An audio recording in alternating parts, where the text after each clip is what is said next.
안녕하세요. 양심중고차 이진영입니다.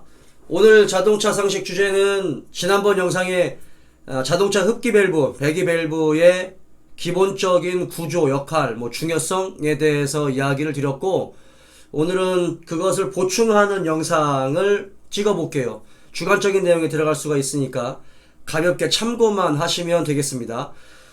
자, 어떻게 하면 좀 더 쉽게 이해할 수 있을까? 어떻게 하면 좀 더 자세하게 설명할 수 있을까라는 생각을 해서, 제가 오토바이 그 헤드하고 밸브를 가져왔어요. 일단, 자동차와 거의 90에서 95% 이상 원리와 구조가 똑같기 때문에 이것만으로도 충분히 이해하실 수 있으실 겁니다. 지금 얘는 125cc 단기통 엔진에 들어가는 헤드라서 흡기 밸브와 배기 밸브가 하나밖에 없죠. 그런데 대부분의 이제 DOHC 엔진들 같은 경우는 이 흡기 밸브 2개, 배기 밸브 2개, 이런 식으로 돼 있어요. 어쨌든 밸브가 하나만 있는 것보다는 2개가 있는 게 더 많은 양의 공기를 집어넣을 수 있고 더 빠르게 공기를 집어넣을 수가 있겠죠. 자, 밸브는 엔진 안으로, 흡기 밸브, 배기 밸브는 자동차의 출력, 연비, 배출가스의 농도를 줄이는 데 있어서 굉장히 중요한 역할을 하고 있다라고 했어요. 흡기 밸브는 사람으로 따지면 허파 역할을 합니다. 허파는 무슨 역할을 할까요? 호흡을 마시고 호흡을 배는 역할을 하죠. 지금 제가 지금과 같은 상황에서는 저의 호흡은 그렇게 가파르지 않잖아요. 그죠? 많이 움직이지 않기 때문에. 그런데 이 상황에서 제가 과격한 운동을 하게 되면 지금의 호흡, 지금의 어떤 공기량 가지고 움직일 수 있을까요? 움직일 수 없어요. 더 많은 양의 공기가 들어가야 되거나 더 많은 양의 공기를 빠르게 내 몸속으로 들어와야 저의 운동 수행 능력이 좋아져요. 그죠? 그렇듯이 자동차도 마찬가지입니다. 일반적으로 이렇게 일반적인 항속 주행을 할 때는 그냥 예전에 세팅됐었던 그 방식의 흡기 밸브의 개폐량, 배기 밸브의 개폐량 가지고 배출가스의 농도도 맞출 수 있었고 출력과 연비도 그럭저럭 맞출 수 있었어요. 하지만 지금은 환경 규제가 점점 심해지고 있어요. 그래서 배출가스의 농도, 일산화탄소, 탄화수소, 이산화탄소, 질소산화물, 이런 나쁜 배기가스의 농도를 점점 줄여야 되고 그 기준이 점점 엄격해지고 있습니다. 근데 배출가스의 농도를 줄이면 사실은 어느 정도의 출력도 저하가 되고 연비도 저하가 돼요. 기본적인 하드웨어적인 것만 그렇게 놓고 본다면 그럴 수밖에 없는데 지금 상태의 연비, 지금 상태의 출력은 어느 정도 보장을 받으면서도 배출가스의 농도는 훨씬 더 줄여야 됐습니다. 그것을 기술적으로 계속 풀어나가고 있어요. 그래서 개발된 게 GDI 직분사 연료 시스템이고 CRDI 직분사 연료 시스템이에요. 그리고 다운사이징 엔진의 배기량은 작아지면서 그만큼의 출력을 과급장치, 터보차저나 슈퍼차저 같은 이런 과급장치를 통해서 출력을 어느 정도 보상받는 그런 부분이 점점 개발되고 있습니다. 그리고 또 하나 밸브 리프팅의 기술, 가변, 밸브, 타이밍, 리프팅, 시간, 요런 부분에서의 기술력, 이런 것들이 이제 점점 더 개발이 되고 있죠. 근데 기본적으로 이 흡기 밸브가 자동차의 연비와 출력, 배출가스에 얼마나 많은 영향을 끼치고 있는지 저번 영상에서 설명드렸기 때문에 더 이상 크게 설명드릴 거는 없고, 오늘은 어떻게 움직이는지, 그 다음에 문제가 생겼을 때 어떤 부분에서 문제가 생길 수 있는지 그런 부분을 좀 간략하게 설명드릴게요. 자, 이게 이제 헤드입니다. 헤드. 오토바이 헤드인데요. 여기 구멍이 이 구멍은 크고 이 구멍은 작죠. 자, 흡기 밸브는 좀 크다고 했어요. 그래서 요쪽으로 들어가고요. 요쪽으로. 배기 밸브는 좀 작아요. 그래서 요 안으로 이렇게 이 안으로 들어갑니다. 어떻게 운동을 하냐면 이런 식으로 움직여요. 이렇게 계속 이렇게 움직이고 있는 거죠. 계속 얘가 요렇게 되는 겁니다. 요렇게 되는 거예요. 이 밑에는 피스톤이 있겠죠. 피스톤이 상하 왕복 운동을 하고 있고 얘는 움직임이 요렇게 움직여요. 요런 식으로. 예. 밑에서 요렇게 움직입니다. 요 보이시죠? 자, 그러면 흡기 밸브가 열리면 이 열리는 양만큼 양질의 공기가 엔진 안으로 들어가요. 그리고 닫히죠. 그러면 폭발을 압축하고 폭발을 해요.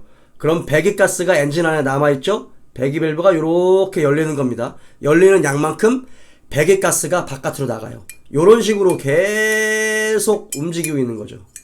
이런 식으로. 이게 이제 밸브의 움직임입니다. 근데 이게 얼마큼 효율적으로 움직이느냐에 따라서 자동차의 출력이나 연비에도 지대한 영향을 끼치거든요. 그러니까 사실상 이 흡기 밸브, 사실 배기 밸브는 뭐 아주 그다지 크게 아주 큰 비중을 차지하지는 않아요. 솔직히 말해서 배기 밸브 같은 경우는 그냥 배기가스를 바깥으로 빼내주는 그런 역할만 하는 건데, 흡기 밸브 같은 경우는 양질의 공기를 얼마나 많이 얼마나 빠르게 효율적으로 엔진 안으로 들여보내냐에 따라서 그 변수가 크기 때문에 흡기 밸브는 사실상 굉장히 중요합니다. 그래서 나중에 제가 설명드릴 뭐 CVVT, 뭐 CVVL, CVVD라는 가변 흡기 밸브 시스템은 미리 설명을 드리면 이 밸브의 움직임, 밸브의 어떤 이 개폐량, 그 다음에 밸브가 열렸다가 닫히는 이런 시간차, 이런 것들을 이제 조절하는 거죠. 이런 것들을 조절을 해서 굉장히 좀 효율적으로 운영을 할 수 있는 그런 부분입니다. 어쨌든 많은 양의 공기가 들어가고 적은 양의 연료를 가지고 높은 압축비로 압축을 시키면 어쨌든 동력을 얻어낼 수가 있거든요. 연료가 조금 들어가면 어쨌든 그 화석 연료 안에 들어가 있는 좋지 않은 타고 남은 재 찌꺼기들이 조금밖에 안 나올 거 아니에요.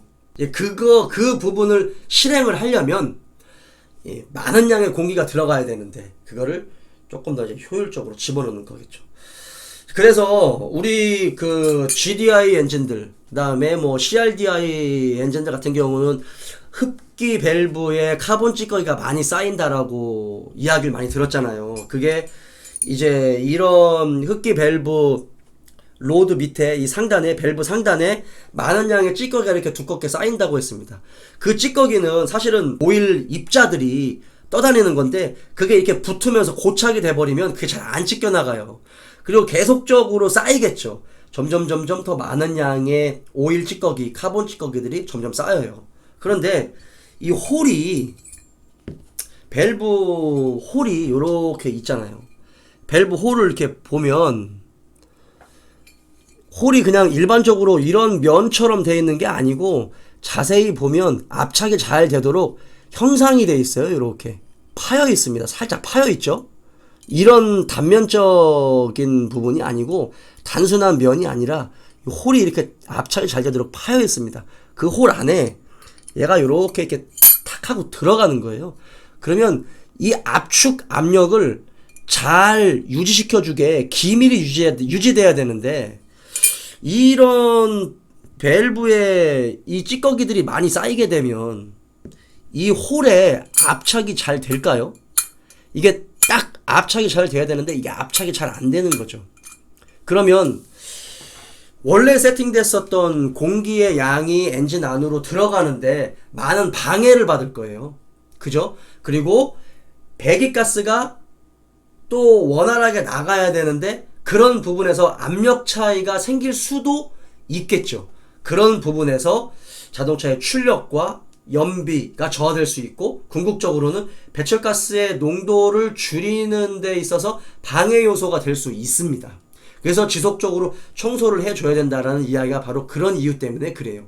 그리고 이 밸브 홀도 뭉개지는 경우가 있어요. 이게 알루미늄 합금인데 일반 그냥 주철, 쇠, 그러니까 일반 쇠 같은 경우는 강성이나 연성이나 이런 부분이 굉장히 강하니까 뒤틀리거나 손상이 많이 없지만 알루미늄 합금은 가볍잖아요. 그래서 이 홀이 뭉개져 버려요. 이 홀이 뭐 요런 식으로 여기 이거 보세요. 여기 이거 보시면 이쪽에 손상이 가 있죠. 요게 이 면과 이 면하고 이 면이 다르잖아요. 요게 손상됐어요. 이렇게 손상이 되면 압축이 새버리거든요. 이것처럼 이 밸브 홀도 이런 밸브 홀도 이렇게 망가져 버려요. 그렇게 되면 압축이 새버리겠죠. 자동차가 부조합니다. 찐빠하죠. 부르르 이렇게 떨고. 그러니까 밸브는 이 자동차 엔진 안으로 양질의 공기를 집어넣어주고 흡입하고 압축하고 폭발을 할 때는 또 압축 기밀을 아주 꽉 잘 유지시켜줘야 되는데 그런 부분이 원활하지 못한다. 흡기 밸브에 카본 찌꺼기 때문에 변수가 생길 수 있다. 그거는 자동차에 매우 좋지 않은 영향을 끼칠 수가 있습니다.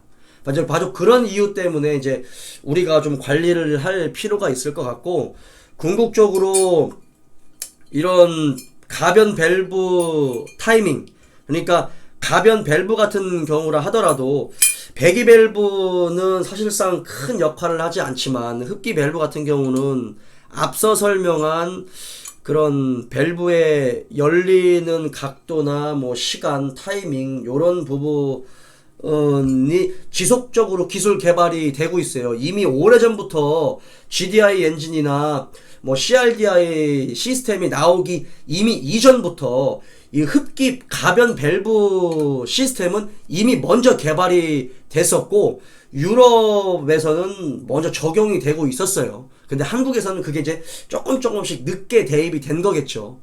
요런 부분도 개발이 된 이유는 배출가스의 농도를 줄이기 위해서 그래요. 기존에 있었던 이런 밸브의 움직임만으로는 그때 당시에 배출가스의 농도를 만족시킬 수는 있었지만 환경 규제가 심해지는 지금 시대에서는 예전 방식의 시스템 가지고는 배출가스의 농도를 줄이는데 한계가 있다. 그렇기 때문에 뭐 여러 가지 시스템이 이제 개발이 되는 거죠.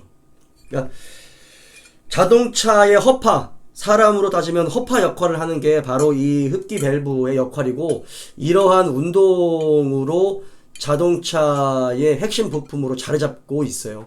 다음번 영상에는 제가 CVVT, 뭐 CVVL, CVVD의 가변 흡기 밸브 시스템에 대한 기본적인 구조나 역할, 뭐 이런 부분에 있어서 영상을 만들도록 할게요. 다음에는 다른 주제를 가지고 또 영상을 찍어볼게요. 오늘 여기까지.